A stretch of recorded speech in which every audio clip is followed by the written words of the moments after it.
pesquisadores da IBM nos Estados Unidos conseguiram obter pela primeira vez imagens da molécula de benzeno. A observação foi possível através da utilização do microscópio de varredura de túnel, invento que deu a seus criadores o Prêmio Nobel de Física em 1986. Uma das principais características do benzeno, um composto orgânico, é ser volátil. A sua observação através de microscópios comuns era impossibilitada não só por ser volátil, mas também pelo calor emitido pelo microscópio, o que aumentava a vaporização do benzeno. A grande sacação dos cientistas da IBM foi utilizar o ródio, um metal duro e denso, como base para fixar a molécula de benzeno no microscópio. Além disso, o microscópio de varredura por tunelamento emite um calor tão desprezível que as moléculas do benzeno ficaram presas. As agulhas do microscópio puderam, então, monitorar a estrutura da molécula na tela do computador, desenhando a configuração do composto orgânico.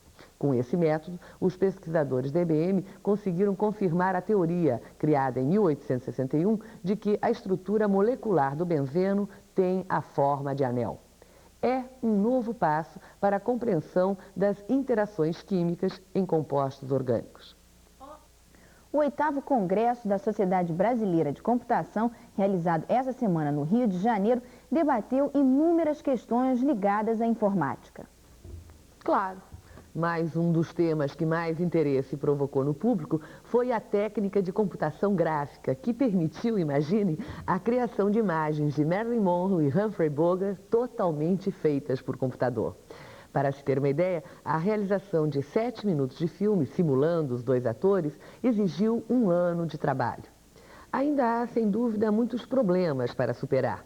Mas o estágio atual da animação por computador pode ser verificada na historinha de Snoot e Muttley, que venceu um concurso mundial de desenho animado no computador.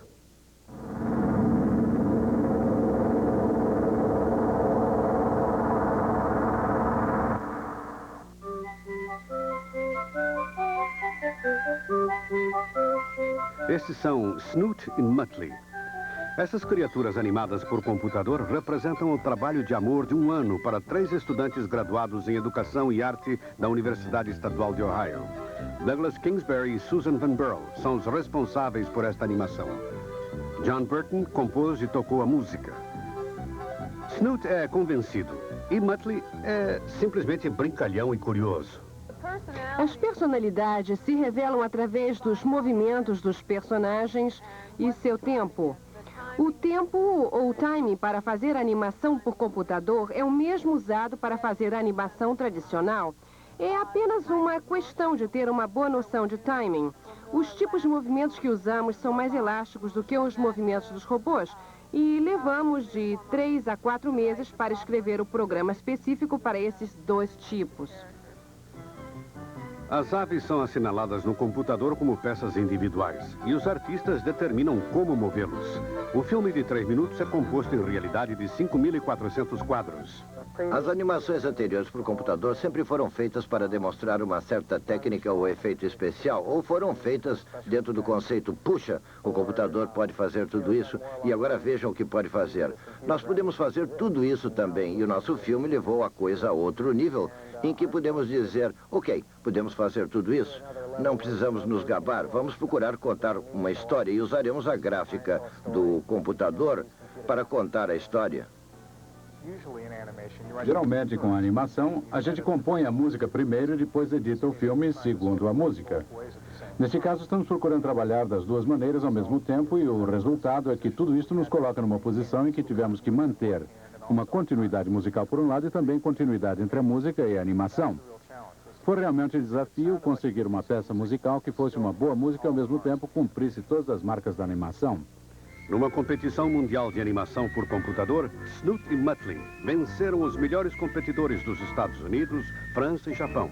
E vocês podem muito bem ver por quê.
O Conselho Estadual de Ciência e Tecnologia do Paraná, CONCITEC, está aceitando pedidos de bolsa para projetos de pesquisa e publicações técnico-científicas até o final de agosto. Os interessados podem ligar para 041-234-0744.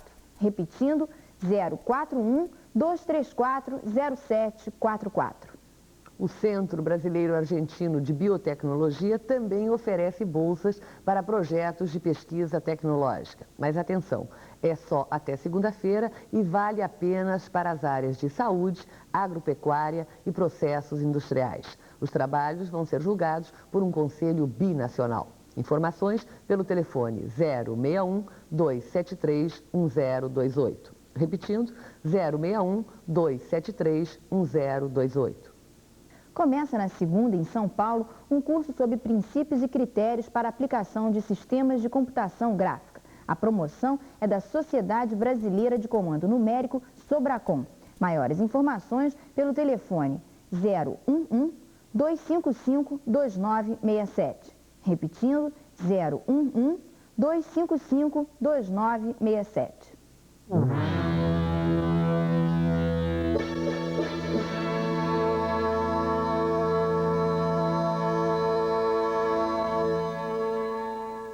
O Prêmio SACE para estudantes de segundo grau tem a intenção de estimular toda uma discussão e uma preocupação dos estudantes com a ciência. Tanto que o prêmio é visitar uma instituição científica, uma das várias listadas no regulamento, que você pode obter pela caixa postal 3916. Mas hoje nós trouxemos aqui o professor Ildeu Moreira para discutir um pouco do tema do concurso: avanços científicos e bem-estar social. Bem, professor Ildeu, é viável existir um avanço científico que não traga, consequentemente, um bem-estar social? Bem, é viável a gente ter um desenvolvimento científico que não traga um desenvolvimento social importante. A gente tem experiências históricas de que a ciência nem sempre resultou no avanço do bem-estar social para o conjunto da população. Nós temos exemplo das bombas atômicas, por exemplo.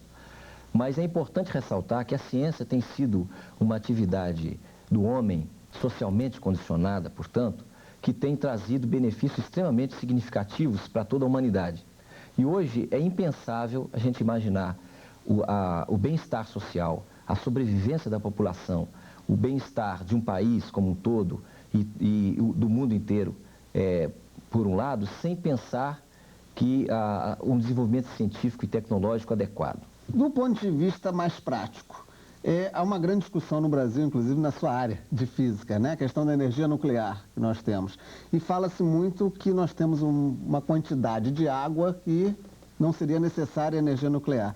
Mas há os que dizem que construindo as grandes centrais de barragens de rio, nós estaríamos alterando o meio ambiente, isso seria um fator prejudicial. Como é que fica, por exemplo, essa discussão? É importante ressaltar que qualquer que seja a forma de energia, de geração de energia que for adotada, sempre vai ter alguma consequência social. Agora, é importante também que a sociedade possa escolher a maneira mais adequada de geração de energia que esteja de acordo com a preservação do meio ambiente e com as necessidades sociais daquela população. Um exemplo muito usado nos veículos de comunicação em geral é o exemplo da tecnologia de computador facilitando a vida do homem. No banco tem um cartão que tira tudo, o processo de comunicação, fala-se até em fazer compras por computador. Que lado negativo, digamos, ou perigoso do ponto de vista social, se é que ele existe, poderia ter nessa característica do uso do computador? Bem, a utilização dos computadores, principalmente nos últimos anos, tem tido um papel extremamente importante para a sociedade como um todo. No entanto, como qualquer tecnologia e como qualquer processo que o homem cria, ele tem também suas consequências que podem ser maléficas em certo ponto. Por exemplo, a utilização de computadores, se não for feita adequadamente, pode prejudicar, por exemplo, controles. A gente pode ter um processo de controle exagerado sobre o cidadão através de meios de controle de informações. A gente pode ter também, por exemplo, uma utilização indevida dos computadores no ensino, deformando o processo educativo. A gente pode ter também uma utilização dos computadores em indústrias ou em certas regiões onde existe uma necessidade importante de emprego, a utilização indiscriminada de máquinas, de robôs, de computadores podem diminuir a oferta de empregos para uma mão de obra necessária para o emprego da população. Então, esses são aspectos em que, por exemplo, os computadores podem trazer pode ter alguns aspectos negativos. No entanto, a gente pode perceber que a utilização de computadores é hoje um mecanismo extremamente útil para o homem em praticamente todos os ramos de sua atividade. Para o jovem que estiver interessado em escrever um trabalho sobre esse tema de avanços tecnológicos e bem-estar social, qual seria a indicação da preocupação que ele deveria ter no trabalho? Daria para você dar uma dica? Bem, eu acho um pouco complicado dar muitas sugestões, já que a gente pretende estimular, inclusive com esse tipo de processo, a criatividade dos jovens de pensar a atividade científica e, a partir disso, desenvolver ideias e desenvolver trabalhos. Mas é importante, eu acho, ressaltar um ponto que deve ser destacado com especial cuidado. É que a ciência é uma atividade humana, portanto, ela é socialmente condicionada, tem interesses por trás da atividade científica, das ideias que são desenvolvidas cientificamente, portanto, a ciência não é uma atividade neutra. E é importante se ter isso em mente quando se analisa o desenvolvimento científico, quando se analisa o processo histórico de implantação da ciência no Brasil, as dificuldades muito grandes que aconteceram no nosso país para que as ideias, as pesquisas científicas começassem a ser geradas aqui, para que hoje, continuamente, a dificuldade muito grande de manutenção da pesquisa através de incentivos, através de recursos que são sempre deficientes para o desenvolvimento científico. Então, eu acho, o que eu sugeriria como um ponto importante é observar as enormes deficiências que o nosso país tem em várias áreas sociais e, a partir daí, verificar que contribuições a ciência poderia fornecer para resolver grandes problemas que o povo brasileiro tem. Ildeu, claro que o tema é bastante complexo, mas se eu te colocasse numa sinuca, te fazer a pergunta, afinal de contas, a ciência traz felicidade ou não, qual seria, em resumo, a sua tendência de resposta? Se existir, me parece, uma abertura social grande, se houver um incentivo ao desenvolvimento científico, se principalmente houver um processo educacional que estimule os jovens a trabalhar em ciência, mas vê-la também como uma atividade humana importante de ser desenvolvida, criativa e que traz consequências benéficas, eu acredito que aí a ciência pode ter um desdobramento bastante positivo para o bem-estar da população. Do contrário, se ela for encarada como uma atividade de uma minoria que vai responder a interesses minoritários dentro da sociedade brasileira, aí eu teria sérias dúvidas em dizer que a ciência contribuiria para o bem-estar da população de uma maneira geral. Com estas dicas, fica ainda mais fácil participar do Prêmio SACE de Ciência e Tecnologia.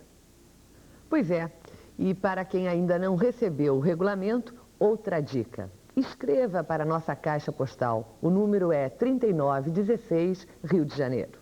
Repetindo para ninguém perder essa. Caixa postal 3916, Rio de Janeiro. Nós mandamos o regulamento diretamente para a sua casa. Não perca a chance de visitar os melhores centros de pesquisa em todo o Brasil. Entre nessa, você também.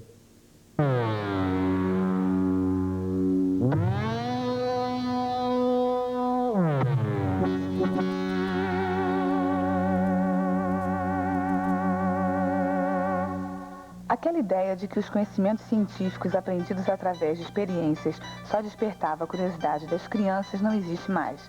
A prova disso é a exposição Ondas, Campos e Partículas do programa Ciência e Educação da Universidade de São Paulo, na 40ª reunião anual da Sociedade Brasileira para o Progresso da Ciência. O interesse maior é realmente dos adultos.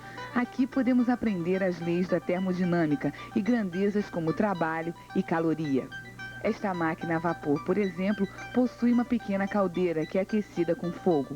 O vapor é transmitido a um pistão que impulsiona a roda. Assim, é fácil entender o funcionamento das grandes máquinas a vapor do passado, onde a energia térmica é transformada em energia mecânica. Há também demonstrações de princípios eletromagnéticos. Esse aqui é um levitador magnético. O que você demonstra com esse levitador magnético? A gente demonstra a interação entre um ímã e um eletroímã. O ímã está presente na ponta desse boneco, que está sendo atraído pelo eletroímã aqui presente em cima. E por que esse boneco não cai? Não cai porque ele tem um mecanismo de equilíbrio entre uma célula fotoelétrica e esse faixa de luz. O faixa de luz passa próximo à cabeça do boneco, que está ligado a célula fotoelétrica que comunica com o eletroímã. Se o boneco cai, passa uma maior quantidade de luz que faz com que o eletroímã seja mais forte. Agora, se o boneco sobe, passa uma quantidade de luz menor e o eletroímã vai ser mais fraco. Por isso ele consegue ficar em equilíbrio. Cada vez mais, as instituições envolvidas com a ciência buscam novas maneiras de despertar a curiosidade nas pessoas e estimular o aprendizado. O Museu de Astronomia e Ciências Afins do CNPq, no Rio de Janeiro, procura sensibilizar as pessoas e principalmente as crianças para noções científicas. Tudo isso num clima muito descontraído. Se puder, o que é isso? É um jogo? É um jogo, tá? A brincadeira se faz da seguinte maneira. Essa bola, ela fica fixa nesse ponto aqui, tá? Com a outra bola e com o canhão ali à frente, a pessoa dispara a bola.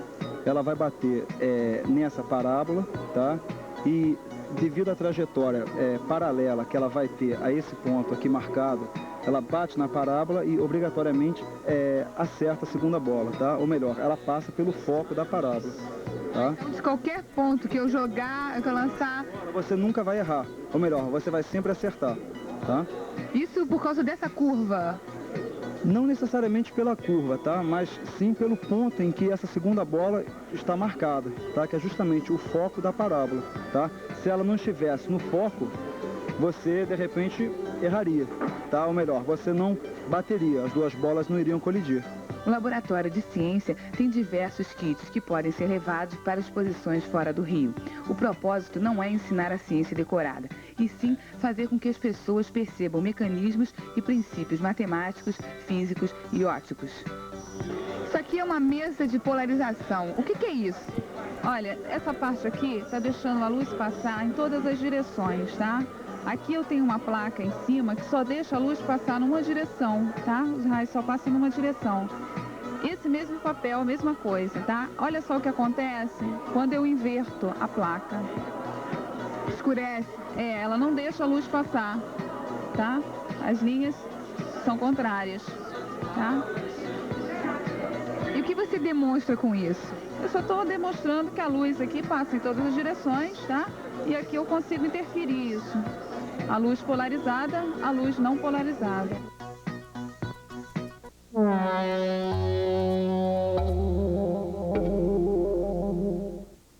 Começa amanhã, às 8 da noite, o 6º Simpósio Sul-Brasileiro de Ciências. O tema principal é Ciência para a Vida. Paralelamente ao simpósio, vão acontecer debates, exposições e 120 minicursos sobre ciências básicas como física, matemática e biologia. O simpósio vai até quarta-feira na Universidade Estadual de Londrina, no Paraná. Na segunda, às 9 da manhã, acontece a abertura do seminário Controle de Qualidade na Indústria do Pescado. A promoção é da Sociedade Brasileira de Ciência e Tecnologia de Alimentos e da Universidade Católica de Santos. O seminário vai até quarta-feira no Salão de Convenções do Mendes Panorama Hotel, em Santos. Em Brasília, e na quinta-feira, o Ciência às 5 é com a professora Helena Lastres, do Instituto Nacional de Tecnologia, que vai falar sobre o desafio dos novos materiais, o caso brasileiro. Vai ser no Instituto Brasileiro de Informação em Ciência e Tecnologia, IBICT. No mesmo dia, só que em Rondônia, o tema é mais atual. A AIDS já chegou em Rondônia? Como preveni-la? Eumani Cidrim, do Hospital de Base, coordena o debate. Vai ser às 7h30 da noite, no auditório do Conselho Estadual de Educação, em Porto Velho.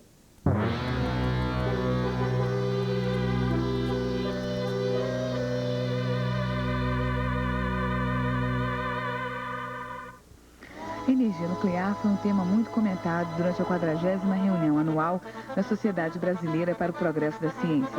Na programação de conferências aconteceu um debate coordenado pelo professor Luiz Pinguelli Rosa e Fernando de Souza Barros, da Sociedade Brasileira de Física, e Alfredo Avellini, da Universidade Federal do Rio Grande do Sul, e responsável da SBPC pelo acompanhamento do acidente de Goiânia. O presidente da Comissão Nacional de Energia Nuclear, Rex Nazaré, não compareceu, nem mandou um representante ao debate. Na pauta, o acidente de Goiânia, que provou que o controle da utilização de energia nuclear não é levado a sério e hoje ainda se discute responsabilidades e medidas de segurança.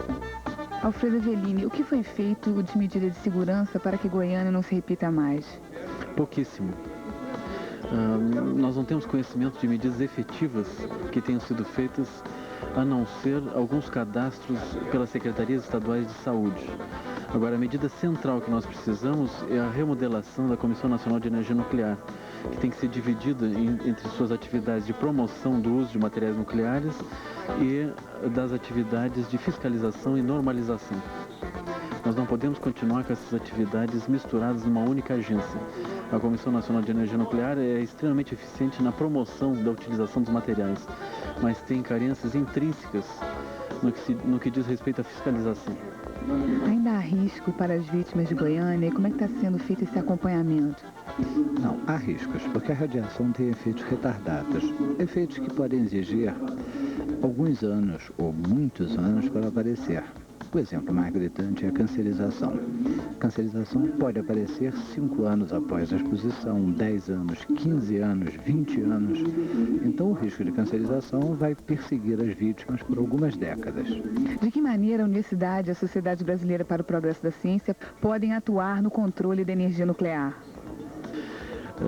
Essa atuação ela pode se dar, aliás, ela está se dando a partir da responsabilidade enorme que se sentiu nesse acidente de Goiânia, de que hajam órgãos independentes dando pareceres técnicos que possam tranquilizar e possam efetivamente informar a população. Então, no Rio Grande do Sul, por exemplo, nesse momento nós estamos constituindo uma comissão que está constituindo, por sua vez, um banco de dados sobre os materiais nucleares, inicialmente no Rio Grande do Sul, mas que pretende exportar pelo menos esse modelo de configuração para outros estados, de tal forma que nós consigamos, nós, entidades civis, consigamos ter as informações que o governo não tem condições de ter nesse momento.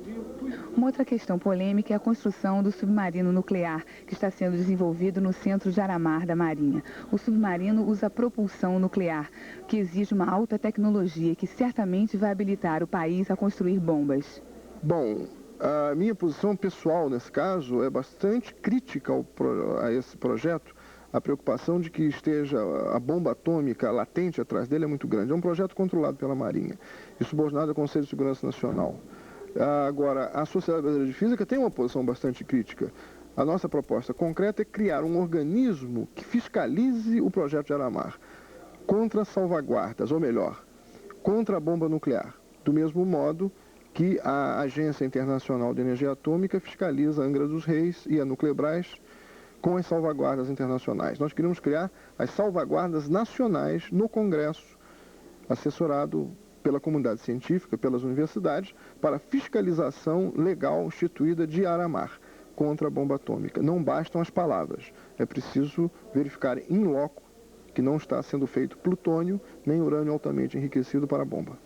No final de abril, a Sociedade Brasileira de Física e a Associação Física Argentina lançaram um manifesto condenando a utilização de energia nuclear para fins militares. De que maneira a Sociedade Brasileira de Física estimula a participação da própria sociedade nesse controle? Bem, essa participação da sociedade realmente é essencial. E nós acreditamos que deve surgir dentro da comunidade de físicos uma iniciativa que seja levada ao Congresso de modo que se estabeleça um mecanismo independente de inspeção de atividades nucleares do país. Bem, essa proposta foi discutida em abril com representantes das duas sociedades numa reunião que houve em Buenos Aires. Ficou estabelecido que físicos argentinos e físicos brasileiros analisariam essa questão e formulariam proposta para as suas respectivas sociedades. Essas propostas estão sendo aperfeiçoadas dentro dos próprios colegiados das duas sociedades e, uma vez aprovados, serão levados às entidades brasileiras e argentinas que estão comprometidas nessa campanha de fiscalização de projetos nucleares no âmbito militar e, eventualmente, vamos ir aos nossos congressos solicitando que se estabeleçam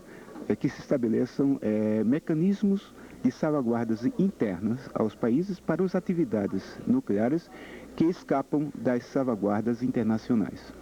Professor Fernando, quando vai ser a próxima reunião entre o Brasil e a Argentina? A próxima reunião entre representantes das duas comissões que estão envolvidos na preparação dessa iniciativa ocorrerá no Rio de Janeiro no próximo mês de agosto. Universidade, o grande tema da 40ª reunião anual da Sociedade Brasileira para o Progresso da Ciência, vai ter um novo desdobramento aqui no Tome Ciência, mas só na próxima semana. Até lá.